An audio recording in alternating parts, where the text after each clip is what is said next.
Hello and welcome to another edition of our video series. I'm Dr. Brooke. And I'm Dr. Lynne. And we are committed to helping women over 40 rock their second act. Yeah. This week we're talking about goals and goal setting. Yeah, I'm super excited about this. I am as well. Not everybody is. Not everybody is, because it can be scary to write something down and have to act on it. That's right. But for me, for the last several years, Lynn for much longer, and I think she's the one that sort of pushed me into doing this, but come towards the end of the year, and then certainly at the very start of the new year, we think through goals and also write them down. So we take some time for that. And when we say goals, we're not talking about a New Year's resolution, because resolutions don't typically last past January. Right. We're talking about breaking down different areas and sections of your life and then writing out specific goals for those. Yeah, chunking it up, because sometimes big, hairy goals seem super undoable unless you chunk it up and break it down over the quarter or over the year. Maybe it's a 5-year or 10-year goal. That's right.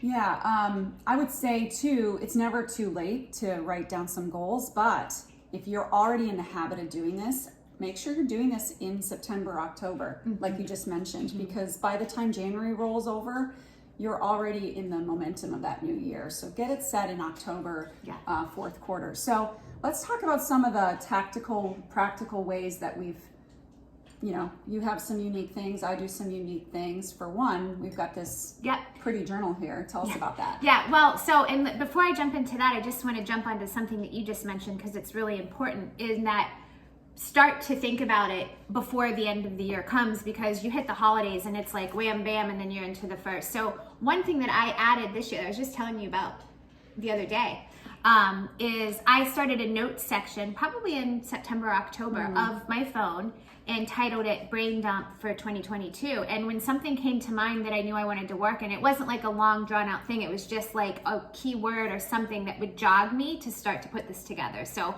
that this year was really helpful for me. That's actually a great tip, because when you do sit down and do your goal planning session, there's a lot of pressure on you to come with all the things, versus if it's just happening organically and you're noting it throughout the years, or throughout the months rather, specifically because my goals are not all based around professional, and I know that yours are as well, but sometimes I'll watch a TV show and say something that's a bucket list item. Yeah. And I know I can make that happen in that next year. But you may forget about it. So that's a great point. Right. And one other quick thing is just that I think some people would maybe balk at this and go, sit down and take the time to write this out and do this. And it can seem daunting, and it does take time, but what you gain from that is a year of intentionality and purpose. And I can tell you the difference between in my adult life with being married and kids. Once again, Lynn was doing this longer than me, but the years that I didn't do this versus these more recent years that I've had, it's changed the way I've lived my life. Yeah.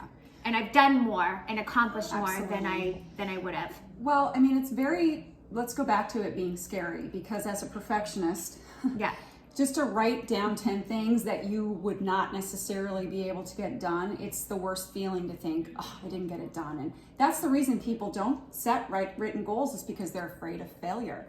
But I do know this, that I know that if you do set, like you said, give that intention for those 5, 10, 20 things that are the most important priority for you to spend your time and energy in the following year, whatever time frame it is, that 80% of them have just this way of coming true.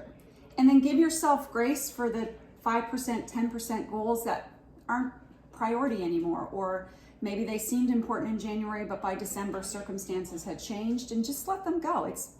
There's no reason to harp on that, or to feel like you need to make something come true just because you've gotten it written down. Just, check in with your goals, make sure that they still resonate with you, that they're still priorities, and then, take those action steps regularly. Yeah, I love that. Yeah, and so circle back to what Lynn had started to talk about, which was kind of what I just came up with this last year on my own, and I just wanted to give you a little snippet of it. But hopefully you can sort of see that. I did a schematic so that I could see it. And what I did was put in the center part, Lynn and I both do a theme word for the year, and we'll talk more about that down the road. But my theme word for this past year was confidence. And then I like to put a Bible scripture that goes along with confidence, or the word for my year. So I have a Bible scripture there, and then I've broken it down into different sections. And then under each section, I've written down what my goals were specifically. But the big thing I did here, I think, and by the way, let me say one other thing. There are many different ways that you can do this. You know more about this than me, so maybe you can talk about it. But if you guys are interested in, like, let us know. This is not a one-way conversation or a two-way between us. It's with all of you too. So if you would like maybe us to create something like this for you, because we're going to send along a lot of content and different PDFs for you. We could do that, or we could definitely link you to areas that you could find, right? Sort of like backbone, or just a general outline if you're new to this and just getting started. But I'm gonna let you talk in 1 second. Let me just say one more thing about this. The key thing for me with this, that I just did this last year, and it's helped me so much, because as Lynn mentioned, you can take all the time to write this down, but if you don't check back in with it regularly, you're gonna forget. That's the key. And so what I've done here was I printed this out.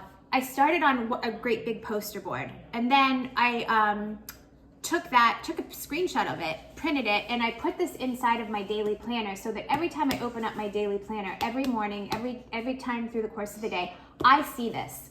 I also have a laminated copy of it at my office, right next to my computer on the wall, so I see it there. But then I spend a ton of time. I have 3 boys, and they are messy and dirty, and my oldest, who's probably in the room and listening to me, showers all day long. So the amount of laundry that I do is ridiculous. So I spend half of my day in my laundry room. So guess what? I took that big poster board of my goals, that schematic you just saw, and it's up in my laundry room right next to my washer and dryer. And I'm in there all day folding clothes, doing nothing else but folding and looking at that and reminding myself and checking things off as I've done it.